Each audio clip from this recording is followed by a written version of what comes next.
gawa tayo ng ating prosperity bowl. So, eto na. Meron ako ditong malagkit. And first time ko ngayong taon na malagkit ang gagamitin ko. Kasi every year is bigas nga po yung aking ginagamit. So, ang prosperity mga mi is nakaugalian natin mga Pilipino. Eto nga nalagay ko na yung ating malagkit. Iayos ko lang siya, i-flatten ko lang. Ayan.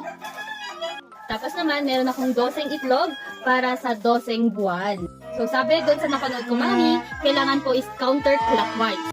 Kailangan sunod-sunod. Kunwari, January, February, March, April, tapos 12 gold coins. Siyempre, itong 20 na lang din po ang ilalagay natin. Ayan. Tapos ito muna. Ayan, nagawa ko na. Check nyo. So, ito po ang aking prosperity bowl.